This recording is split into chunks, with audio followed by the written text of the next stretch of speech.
예, 오늘부터 광고의 학습 과정에 대해서 살펴보도록 하겠습니다.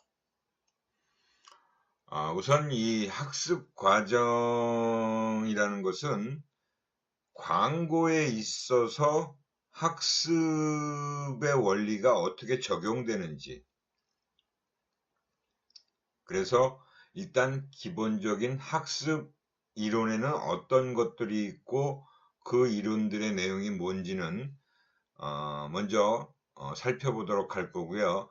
근데 여기서 이제 학습 이론을 우리가 뭐가 있다는 정도로는 살펴보는데 그 학습 이론들 각각을 다 깊이 있기 때문에 여러 개론 학습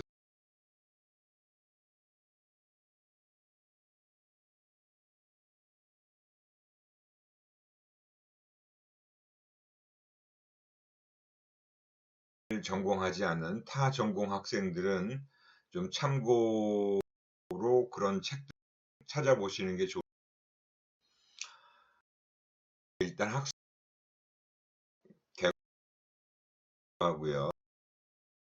대학의 학습 이론이 이제 어떻게 활용 있는지를 보도록 하겠습니다.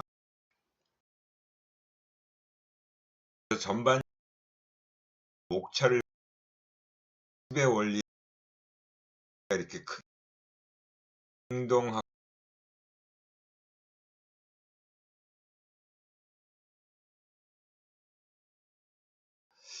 그 행동학습이라는 것의 대표적인 우선적 조건화,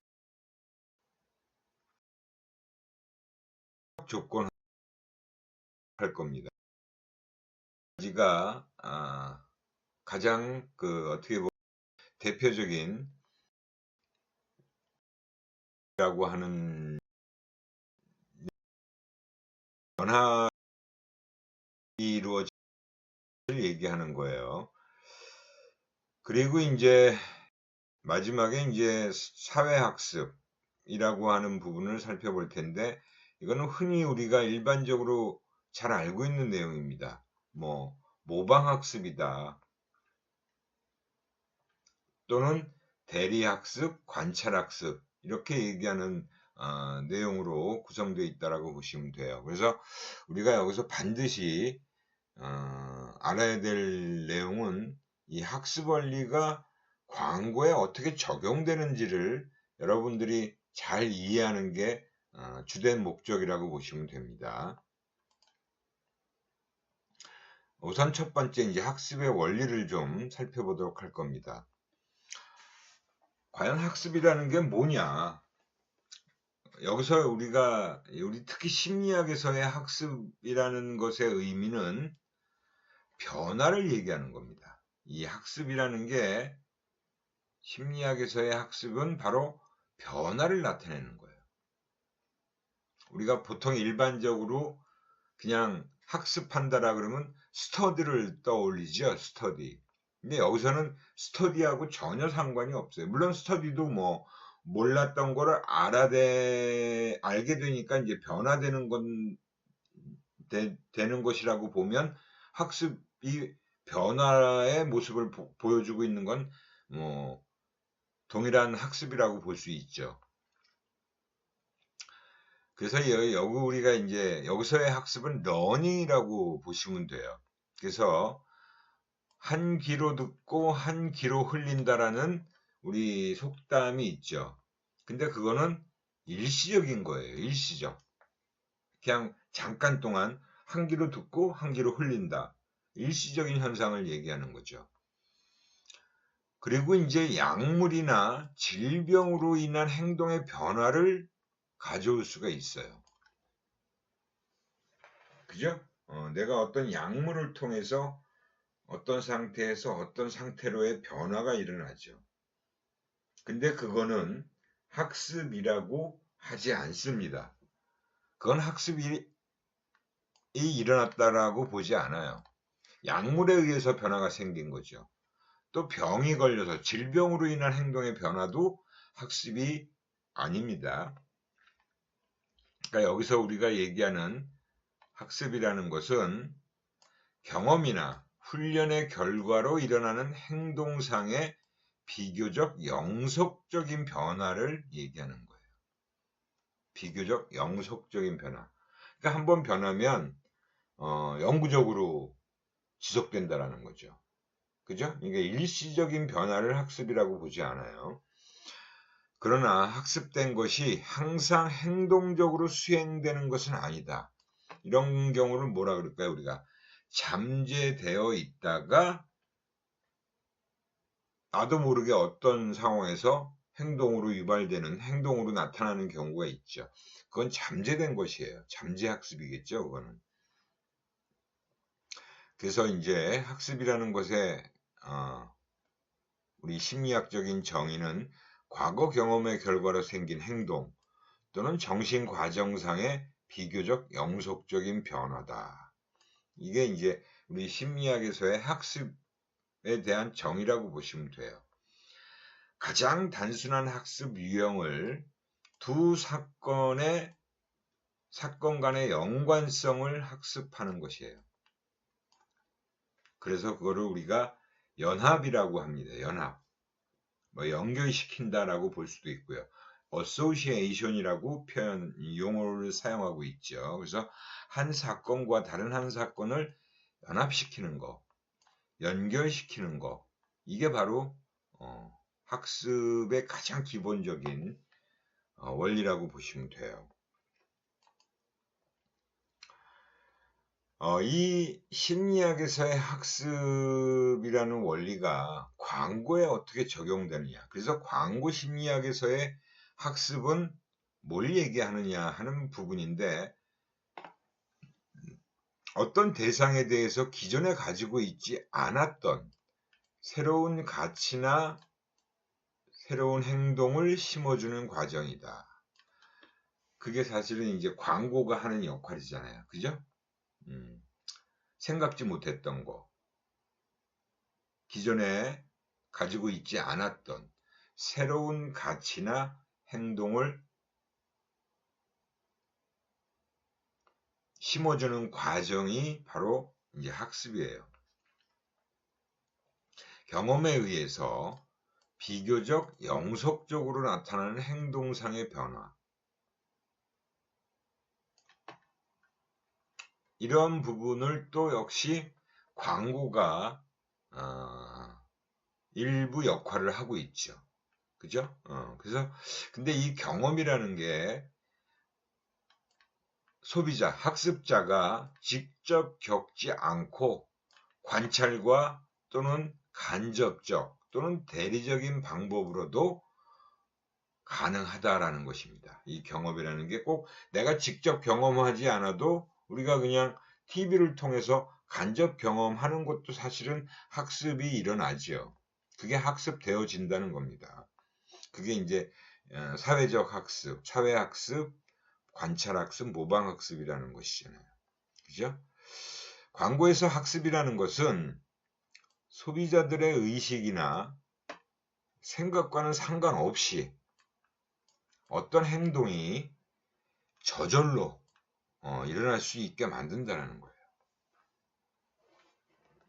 그게 바로 이제 광고의 힘이라고도 볼 수 있죠. 광고의 힘인데 그 광고 안에 숨어 있는 원천적인 기본적인 힘은 바로 이 학습에 의해서 이루어진 것이다라고 보시면 됩니다. 그래서 자신이 그 제품을 왜 구매해야겠다는 명확한 의식이 없이도 저절로 그냥 구매하게 되는 경우를 말하는 경우인데, 여러분들도 그럴 때가 있잖아요. 이건 내가 왜 구매해야겠다라는 어떤 생각 없이 그냥 사게 되는 거. 그런 경우들도 많죠. 그죠? 그냥 무의식적으로 사는 거예요. 뭐 습관적인 구매도 그렇고 또 충동적인 구매도 그렇고 특별한 생각이 없이 그냥 사는 경우죠. 그냥 갑자기 불현듯 이게 사고 싶어지는 경우도 있잖아요. 그리고 뭐 지나가다가 이거 어디서 본 것 같은데 광고에서 봤나 하면서 또 그 제품이 눈에 들어오는 경우도 있죠. 또한 학습을 통해서 특정 브랜드를 보면 행복해지고, 또 행복해지기 위해서 그 특정 브랜드를 한번 사보게 된다. 구매하게 만든다라는 거죠. 이게 바로 광고의 학습의 원리가 다 깔려 있다라고 보시면 됩니다. 그래서 광고를 만들 때는 이 학습 원리를 얼마나 정교하게 잘 적용할 수 있느냐가 성공과 실패의 그 판단의 기준이 될 수가 있어요. 정말 정교하게 이런 학습의 원리를 광고에 잘 반영시켜서 만들 수 있다면 그건 굉장히 효과가 좋은, 학습 효과가 강력하게 일어날 수 있는 광고가 된다라는 것이죠.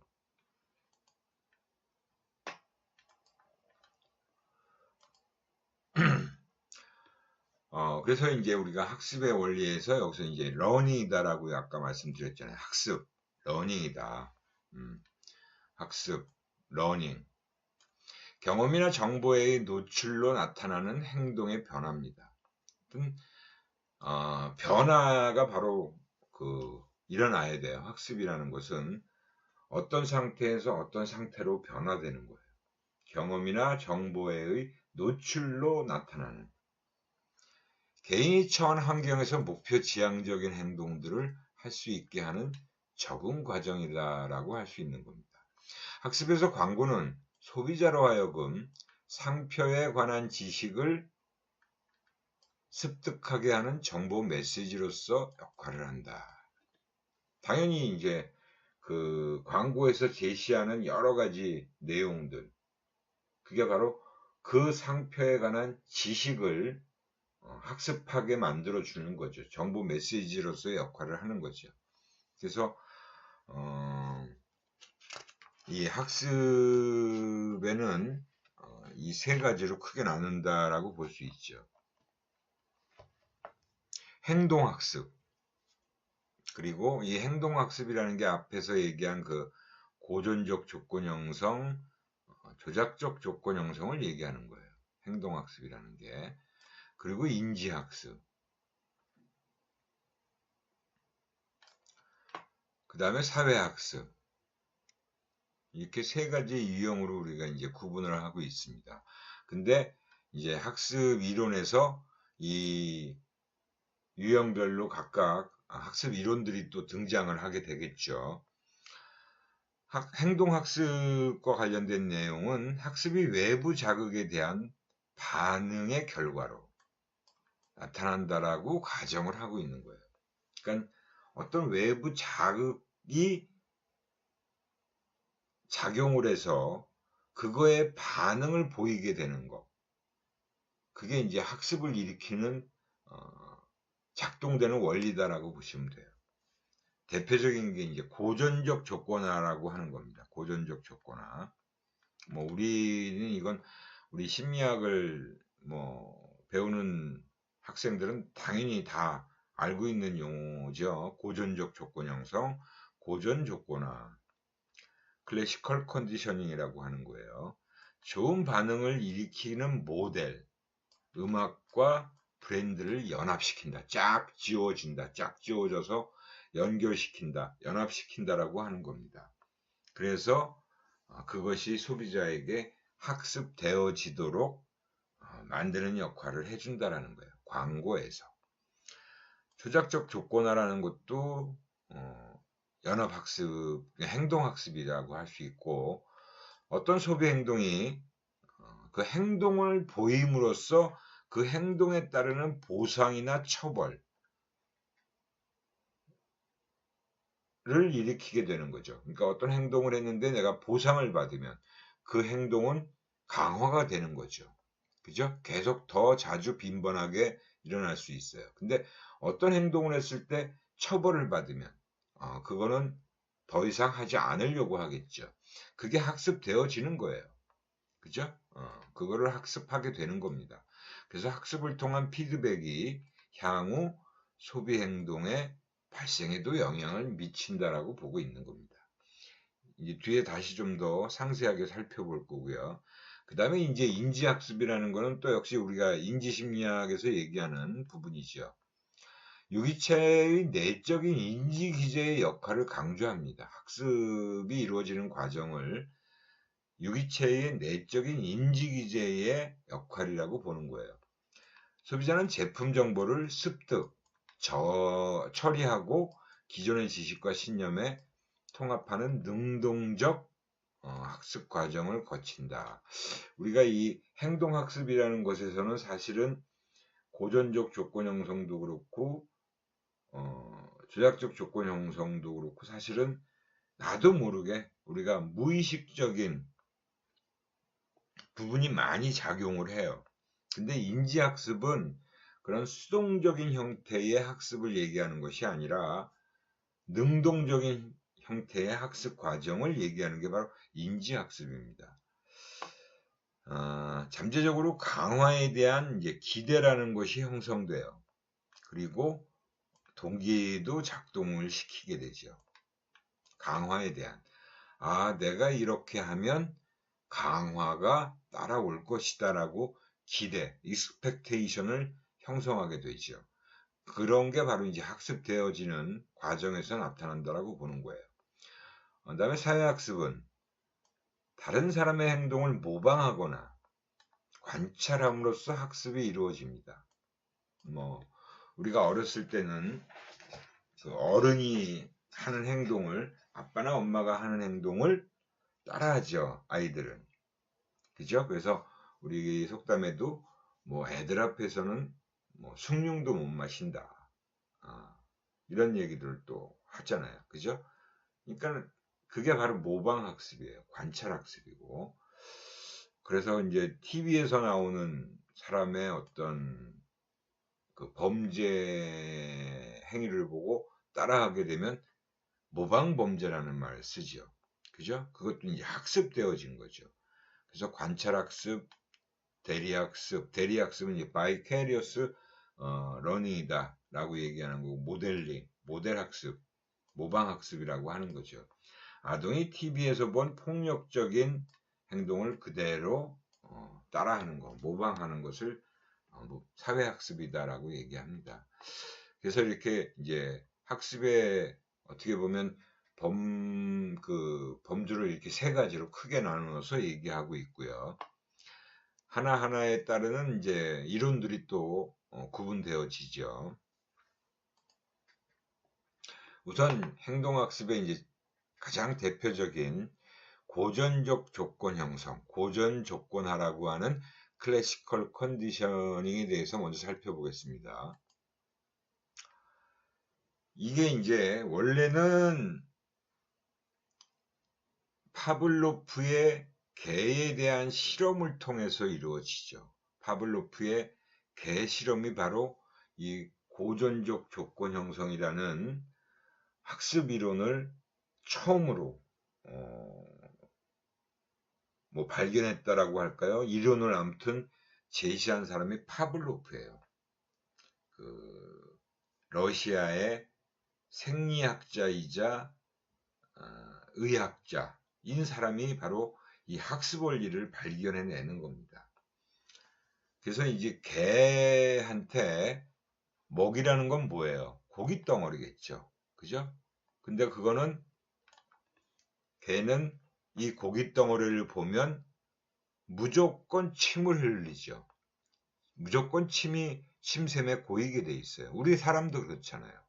그죠? 맛있는 음식을 보면 꿀꺽하고 침이 넘어가고 침이 자연스럽게 내가 야 침샘에서 침이 흘러나와라 라고 명령을 해서 나오는 게 아니에요.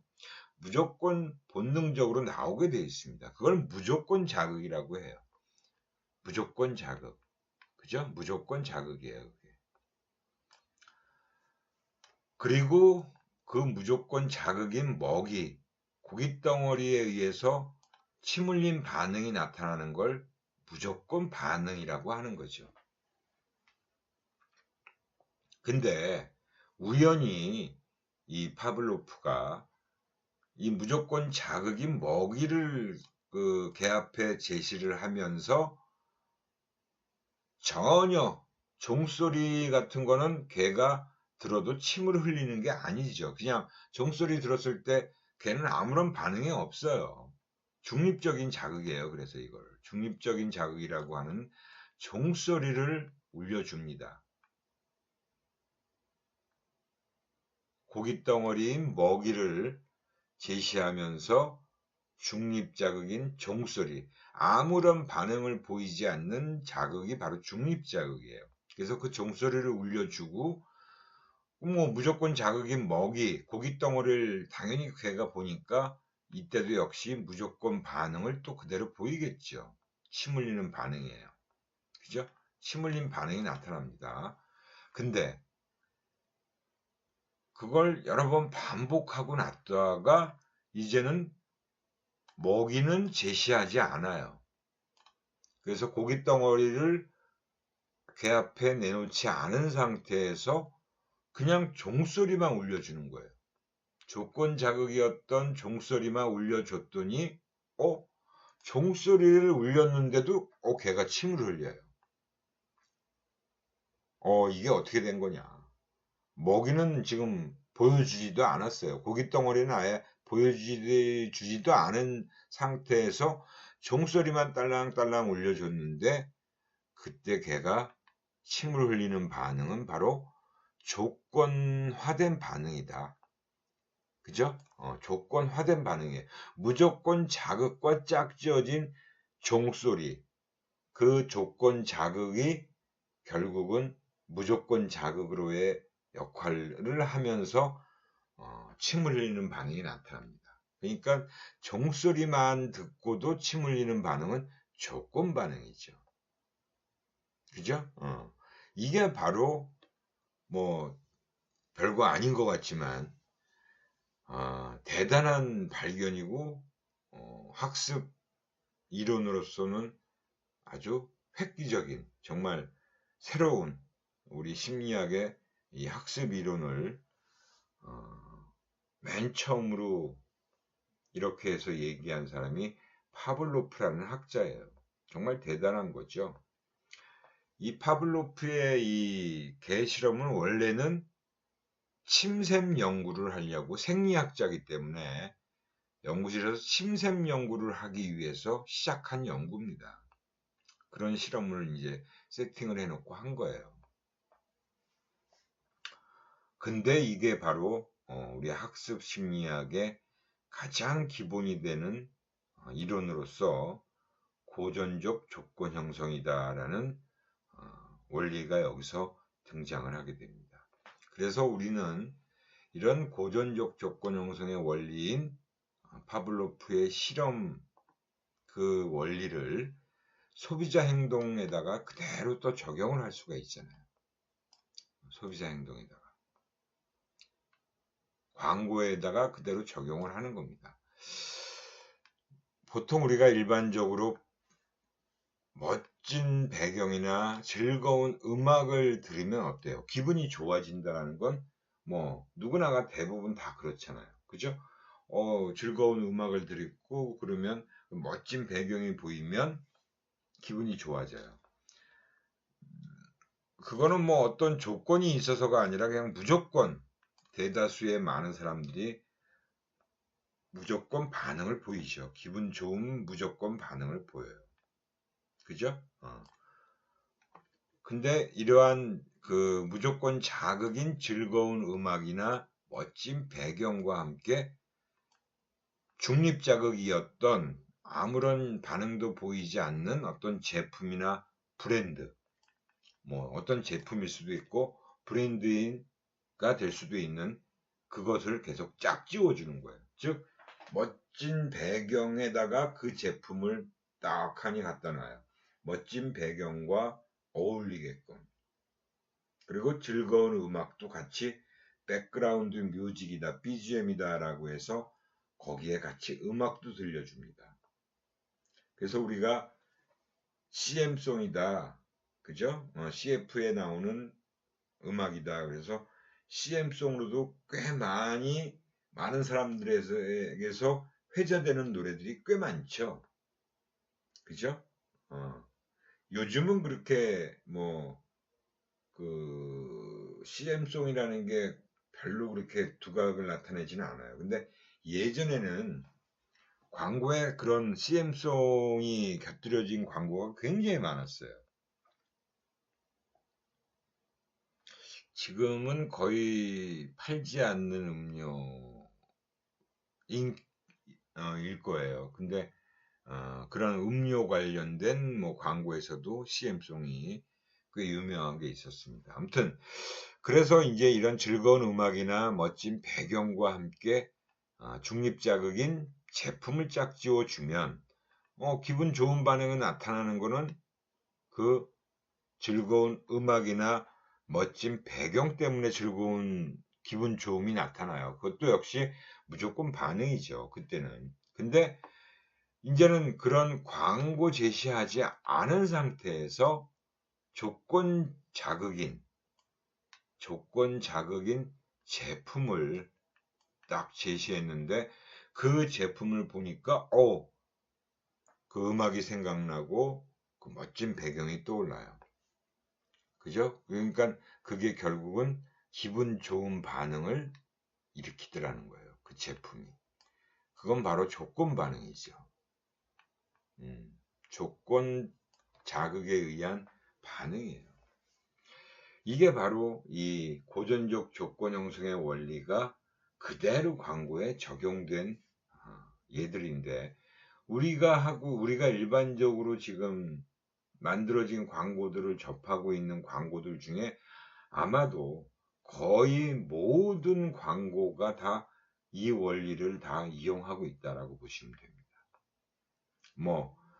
딱히 꼭 이렇게 이 고전적 조건 형성의 원리를 이용하지 않는 그런 광고도 있겠지만 한 적어도 80% 이상은 다 이러한 원리에 의해서 광고 효과가 다 일어나고 있다라고 보시면 돼요. 그래서 광고에 대한 태도, 소비자의 태도 형성을 시켜주고 호감을 일으켜주고 그 광고로 인해서 형성된 소비자 태도가 호감도가 브랜드에도 형성되어지는 그런 과정이 바로 고전적 조건 형성의 원리가 작용을 해서 그렇게 되고 있다라고 보시면 됩니다.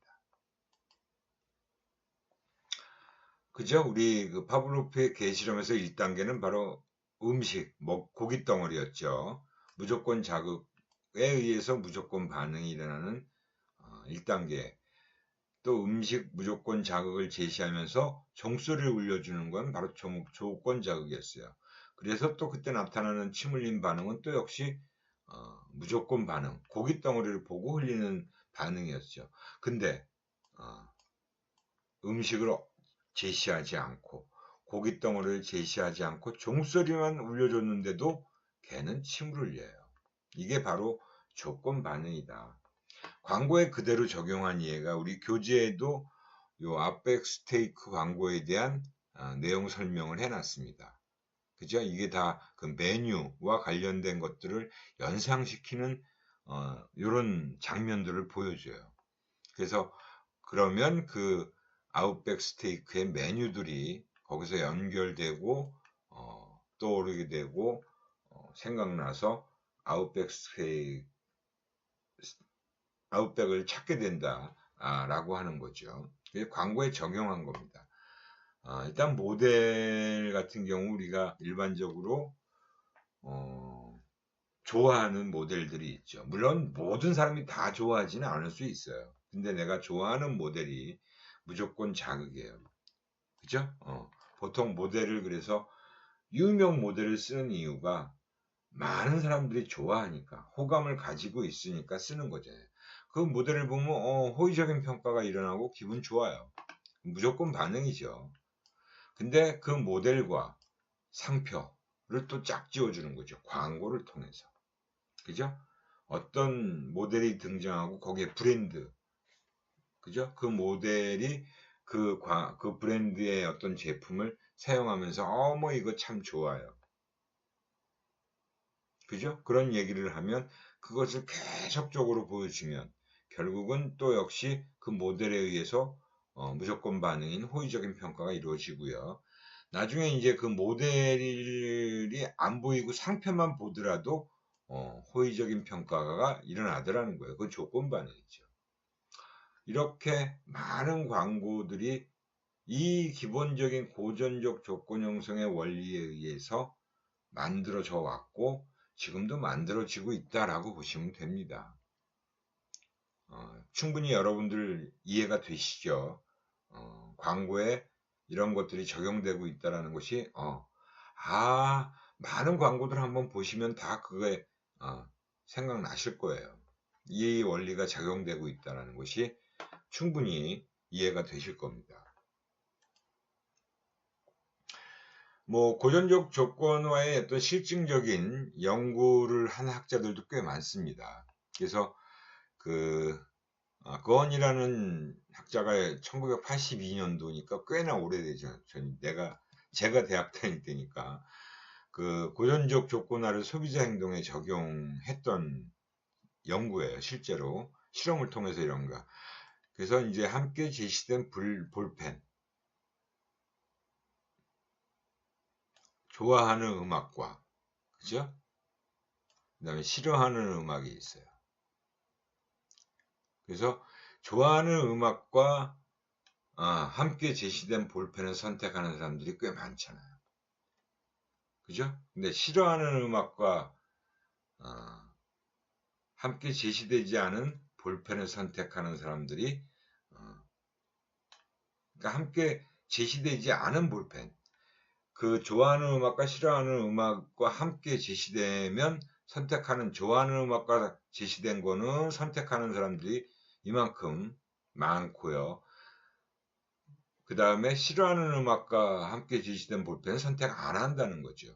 그리고 이 경우에는 싫어하는 음악과 함께 제시되지 않은 볼펜을 선택하는 비율이 훨씬 높다는 거예요. 그러니까 그만큼 그 음악의 영향이라는 게 굉장히 크게 작용하고 있다는 걸 보여준 거죠. 그죠? 그 외의 실험들도 있어요. 그래서 중립적인 자극인 상표를 그냥 보여준 집단과 아름다운 바다 장면과 연합해서 보여준 집단의 상표 선호도를 비교했더니 이 아름다운 바다 장면과 함께 보여준 상표의 선호도가 더 높게 나타나더라. 이거는 아마 쉽게 실험을 할 수 있는 그런 연구라고 보시면 됩니다. 이미 이렇게 오래전에 연구들이 다 이루어졌다는 거죠. 그래서 우리가 이 고전적 조건 형성의 원리는 우리 일상생활에서도 굉장히 우리 인간들한테 많은 그 영향을 미치고 있고요. 실제로 우리가 이 고전적 조건 형성의 원리에 의해서 나도 모르게 학습되어지는 것들이 굉장히 많다라고 생각하시면 됩니다. 그래서 이 고전적 조건 형성이 발생하려면, 이루어지려면, 조건 형성이 이루어지려면 어떤 자극 특성이 이런 경우에 더 잘 발생되어진다라고 보시면 됩니다. 무조건 자극이 강할수록 조건화는 더 왕성하게 돼요. 그러니까 무조건 자극이라는 건 뭐예요? 우리가 본능적으로 반응을 보이는 자극이에요. 그죠? 본능적으로 맛있는 거 보면 침을 막 흘리지. 그죠? 그리고 우리가 길거리를 지나가는데 아주 멋있는 남자나 여자가 지나가면 특히 멋있는 여자가 지나갈 때 남학생들, 남자들은 고개가 나도 모르게 그냥 이렇게 돌아가잖아요. 시선이. 그죠? 근데 이제 뭐 여성분들도 아마 멋있는 남자가 지나가면 조금 돌아보는 경우가 있을 거예요. 근데 막 대놓고 막 돌아가는 게 그러니까 막 의식적으로 좀 안 돌리려고 하는 경우도 있겠죠. 근데 그렇게 돌아가는 건 어떻게 보면 그냥 본능적인 반응이에요. 그냥 무조건 자극에 의해서, 그런 무조건 자극에 의해서 조건 형성이 이루어질 수밖에 없다는 거죠. 그래서 무조건 자극이 강할수록 훨씬 조건화는 더 잘 된다. 그 다음에 무조건 자극과 조건 자극 간에 서로 관련성이 높을수록 또 역시 조건화가 잘 이루어지겠죠. 당연히. 그래서 그런 얘기예요. 그러니까 아름다운 음악, 뭐 멋진 배경과 잘 어울리는 어떤 그 브랜드, 제품이라면 훨씬 더 조건 형성이 잘 될 거라는 거죠. 그다음 반복 노출은 조건 자극과 무조건 자극 연합 강도를 증가시킨다. 그러니까 연합 강도라는 게 이제 짝지워질 때의 그 강도를 얘기하는 거죠. 근데 반복 노출이라는 건 뭐예요? 여러 번 자꾸 보여주는 거죠.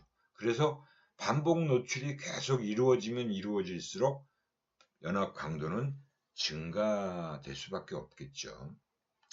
그 다음에 자극 간 제시 간격이 짧을수록 조건화가 잘 됩니다. 제시 간격이. 그러니까 무조건 자극인 그 고기 덩어리하고 종소리. 그러니까 고기 덩어리를 딱 제시해 놓고 걔가 그걸 보고 막 침을 흘리고 있는데 한참 있다가 종소리를 들려주고 나면 형성은 되긴 될 거예요. 근데 나중에 그 종소리만 들려줬을 때 침을 흘리는 강도가 되게 약하다라는 거죠. 근데 고기 덩어리하고 거의 동시에 종소리를 같이 울려줘요. 그 동시에. 그러면 훨씬 더 조건화가 빨리 이루어질 거예요. 그래서 우리가 이제 이 자극 제시 간격이 4가지 조건이 나와 있는 것도 우리가 다 배웠을 겁니다, 여러분들. 그 다음에 소고라는 현상도 있죠. 소고라는 현상. 그죠? 소고라는 현상은 뭘 보고 소고라 그럴까요? 그러니까 소고는 없어진다는 뜻이잖아요. 즉 무조건 자극 없이 그냥 고기 덩어리를 제시하지 않고 종소리만 계속 울릴 때 처음에는 걔가 침을 흘리는데 어느 순간 침을 더 이상 흘리지 않게 되는 순간이 있어요. 그게 바로 소고가 됐다라는 겁니다. 즉 조건화가 사라진 겁니다. 그죠? 그러니까 결국 쉽게 생각하면 종을 울리고 그 고기 덩어리를 제공하면서 보여주면서 종소리를 울리고 같이 막 울렸을 때 얘가 침을 막 흘렸을 거 아니에요. 근데 고기 덩어리 이제 없이 종소리만 막 또 들려주면 처음에는 걔가 막 침을 흘려요. 근데 어느 순간 고기가 안 나와. 고기가 나올 거라고 얘는 예상과 기대를 가지고 있는데 안 나와요. 그러면 이거 내가 속았구나. 고기가 안 나오네. 침이 딱 끊어지더라는 거죠. 종소리만 계속 울릴 경우에. 그죠? 그게 소고라는 겁니다. 그다음에 이제 잠재적 억제다라는 얘기는 제품에 대한 사전 경험이 많을수록 조건 형성이 사실은 잘 발생하지 않아요. 새로운 것이면 오히려 조건 형성이 잘 일어날 수 있는데 경험이 오히려 많을수록 조건 형성은 잘 안 일어난다라고 하는 측면을 우리가 알 수 있습니다. 그래서 그 경우가 이제 잠재적 억제라고 부르는 현상입니다.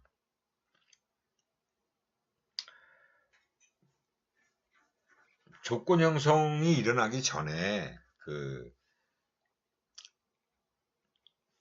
우리 교재에 있는 그 예를 들어서 설명하면 그거예요. 조건 형성 전에 치약 브랜드를 미리 여러 번 보여준 후에 조건 형성을 시키고 다른 집단에게는 곧바로 조건 형성을 시켰어요.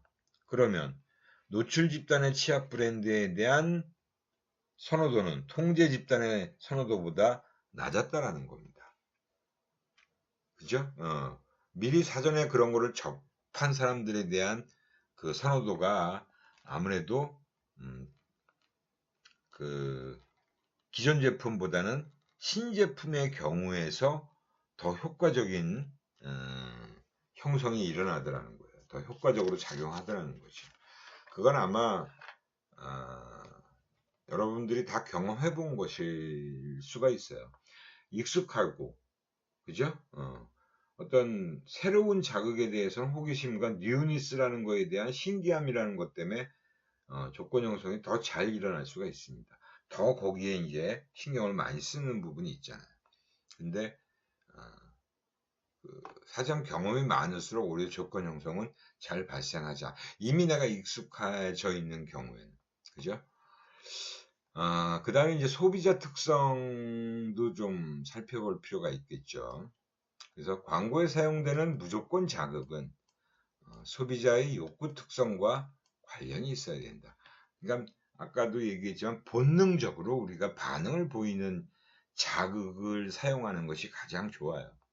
그러니까 소비자의 욕구 중에서 특히 무의식적으로 반응을 보이는 그런 자극을 사용하는 게 가장 좋습니다. 어떻게 보면 그래서 우리가 성적 소구 광고가 많은 이유가 우리 인간은 그런 성적인 자극에 대해서 무의식적인 반응을 보이잖아요. 본능적인 반응을 보여요. 그죠? 그렇기 때문에 그거를 무시할 수가 없었던 거죠. 일단 그런 부분이 일단 작용하고 있다. 무조건 자극의 특성은 그래야 된다. 그래서 이제 뭐 성공한 CEO는 성인의 자아실현 욕구를 자극하지만 사실 그건 어린아이에게는 없는 거죠. 어린아이는 그런 거는 사실 없잖아요. 인지적 과정에 개입이 없는 감정 조건화가 빈번하게 일어날 수 있다. 그러니까 이건 무슨 얘기냐면 소비자 특성 중에서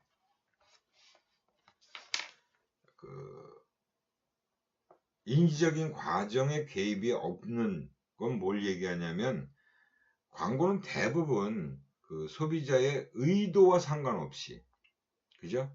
의도와는 상관없이 소비자의 기억 속의 모델, 배경음악 등과 상표를 연합시키는 조건 형성을 일으키게 되어 있어요.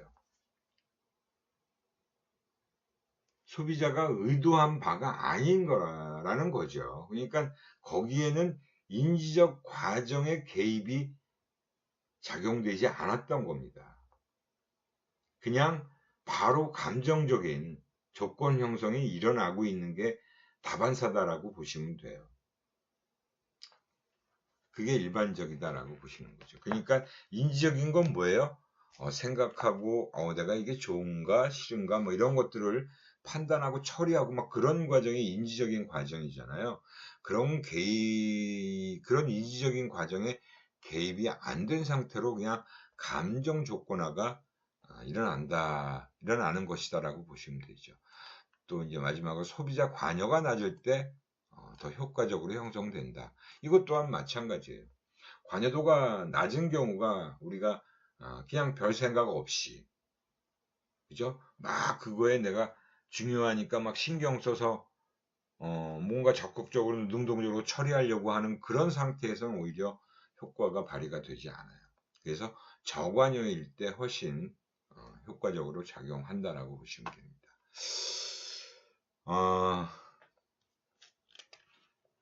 그 다음에 나오는 내용이 고전적 조건 형성의 주요 특징과 현상에 대한 부분인데 요거는 이제 오늘 시간이 다 된 관계로 다음 시간에 살펴보고 그 다음 조작 조건화를 또 살펴보도록 하겠습니다.